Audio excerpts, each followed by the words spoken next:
अगर तुम मेरे सब्सक्राइबर हो तो तुम्हें पता होगा how much I love psychological thriller genre and yes I read every comment and I am really thankful for all the support you guys give. It really means a lot. इस video में हम बात करने वाले हैं different psychological thriller मांगास और animes के बारे में। ऑफ कोर्स मैंने सारे मांगा नहीं पढ़े तो मुझसे कुछ ना कुछ मिस जरूर हो जाएगा, लेकिन तुम अपना फेवरेट कमेंट में जरूर बताना, शायद मैं उसे पार्ट 2 में ऐड करूँ। और साथ ही में मैं इस वीडियो में फेमस एनिमे जैसे डेथ नोट, कोड गियर्स, प्रॉमिस नेवरलैंड के बारे में बात नहीं करूंगा क्योंकि they are already very famous and in case you are still wondering, they are highly recommended. And of course मैं इन एनिमे और मांगास को रेट कर रहा हूँ based on how much I enjoyed them. Her story में कुछ ना कुछ यूनिकनेस है जो कि उन्हें दूसरी स्टोरी से अलग बनाती है, despite the fact that they are all psychological thrillers. इस रैंकिंग का ये मतलब नहीं कि एक कैरेक्टर दूसरे से ज्यादा स्मार्ट या वो किसी और कैरेक्टर को हरा देगा, क्योंकि I believe it is one of the dumbest discussion that we can do in a community. Like comparing characters based on raw strength is understandable, लेकिन सिर्फ स्ट्रेंथ के बेसिस पे ये डिसाइड करना कि कोई फाइट कौन सा कैरेक्टर जीतेगा ये स्टूपिड है, क्योंकि ये चीज राइटर्स डिसाइड करते हैं। लाइक मेरा one of the favourite character Naruto में है Shikamaru and he has defeated enemies who are much stronger than him and also characters like Usopp और नामी ने अपने ज्यादा स्ट्रॉन्गर कैरेक्टर्स को हराया है। सो आई होप मैंने अपना पॉइंट क्लियर कर लिया।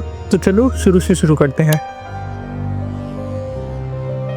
One Outs is a psychological thriller and sports manga written by Shinobu Kaitani, जिन्होंने लायर्ड गेम भी बनाई है। इसकी यूनिकनेस इसी में है कि इसका protagonist Tokichi manipulates people from his own and opposite team to make them do what he wants. ये बेसिकली एक बेसबॉल बेस्ड साइकोलॉजिकल मांगा है जिसमें टोकिची बेसबॉल के रूल्स और अपने कॉन्ट्रैक्ट के हिसाब से पूरे गेम को कंट्रोल करता है। टोकिची के पिचिंग स्किल्स में वैरायटी कम, लेकिन उसके ब्रेन से वो हर गेम अपनी तरफ ले आता है। ना ये लिस्ट में लास्ट इसलिए क्योंकि एक पॉइंट के बाद ये मुझे थोड़ी रिपीटेटिव लगने लगी। नंबर 5 पे है क्लासरूम ऑफ द एलिट्स। ये शायद इस लिस्ट की सबसे फेमस एनिमे है एंड आई एम श्योर इसके प्रोटैगनिस्ट कियोदाका यानोकोजी को तुमने कहीं ना कहीं जरूर देखा होगा।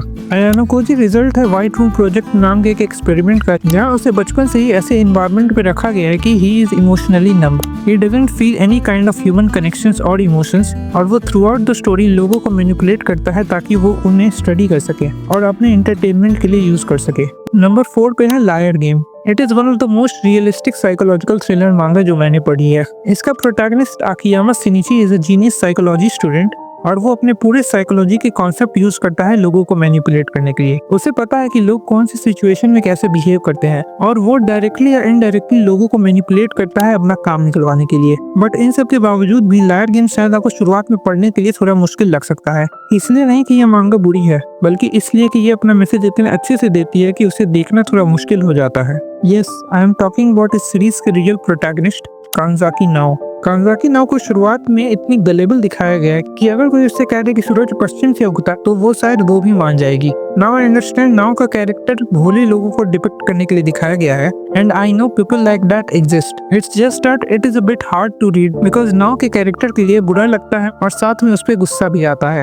Laird game is a journey जो कि हमें बताती है कि डाउटिंग अ सेकंड गेसिंग किसी को करना is not necessarily a bad thing, बल्कि इससे शायद हम एक दूसरे को और भी अच्छे से समझ सकते हैं। नंबर 3 पे है काइजी। आई थिंक इस लिस्ट में काइजी सबसे ज्यादा यूनिक एनिमे है। जो चीज इसे यूनिक बनाती है वो है कि काइजी एक जीनियस नहीं है। Kaiji is just a normal human जो कि डेस्परेट सिचुएशन में अपना पूरा दिमाग यूज करता है। इसलिए सीरीज में कई बार काइजी के डिसीजंस गलत होते हैं और ऐसा कोई भी सिचुएशन नहीं है जहाँ वो पूरी तरह कंट्रोल में हो। He makes his plan and always rethink कि इसमें और गलत क्या हो सकता है, और इसलिए क्योंकि काइजी जीनियस नहीं है तो इसके लिए गए डिसीजंस हम कुछ हद तक प्रिडिक्ट कर सकते हैं। और इस सीरीज की राइटिंग इतनी अच्छी है कि काइजी जो भी प्लान यूज करने वाला है उसका हिंट हमें पहले ही कन्वर्सेशंस में दे दिया जाता है, और ये सब चीज काइजी को one of the best psychological thriller anime बनाती है। दूसरे नंबर पे है टोमोडाची गेम। इस सीरीज का अगर तुम ओवरव्यू पढ़ोगे तो तुम्हें लगेगा ये क्या बचकाना शो है। कुछ स्कूल के स्टूडेंट्स के ट्रिप के पैसे गायब हो जाते हैं, वो सब अचानक से एक अजीब से गेम में फंस जाते हैं जहां उनकी फ्रेंडशिप टेस्ट होती है।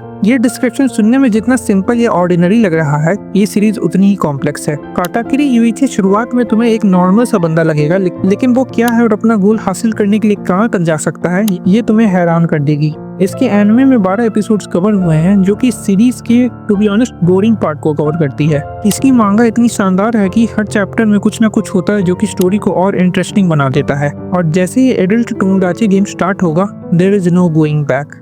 और नंबर 1 तुमने गेस कर ही लिया होगा, उसोगी। उसोगी मैंने नंबर 1 पर इसलिए रखा है because of how complete the story is despite being incomplete. Usogui में हम फॉलो करते हैं मातारामे बाकू को, who is controlling everyone in the story. दूसरे साइकोलॉजिकल मांगास की तरह उसोगी एक गेम में नहीं है, he is playing in real world, जहाँ हर एक इवेंट किसी और चीज को अफेक्ट करती है, जो कि उस गेम में हमारे कैरेक्टर्स को डायरेक्टली या इनडायरेक्टली अफेक्ट करती है। And the amount of foreshadowing story में है तुम सोच भी नहीं सकते। और ये भी कि बाकू कितने पहले से सब कुछ कंट्रोल कर रहा है। Wait till I cover Baku's past, जहाँ तुम्हें तुम्हारे मोस्टली सवालों के जवाब मिल जाएंगे। Oh and by the way, currently मैं इसे अपने चैनल पे भी कवर कर रहा हूँ, तो उसकी प्लेलिस्ट जरूर चेकआउट करना। So this was the video. जैसा मैंने पहले कहा था, मैंने जरूर काफी सारे बढ़िया मांगास या एनिमे मिस कर दिए होंगे, तो तुम अपनी लिस्ट कमेंट में जरूर बताना, शायद मैं उसे पार्ट 2 में कवर करूँ, और क्या पता वो मांगा मैं अपने चैनल पे भी शुरू करूँ। तो ये थी मेरी लिस्ट। अगर तुम्हें वीडियो पसंद आई तो इसे लाइक शेयर सब्सक्राइब कर देना, और अपनी फेवरेट मांगा या एनिमे कमेंट में जरूर बताना।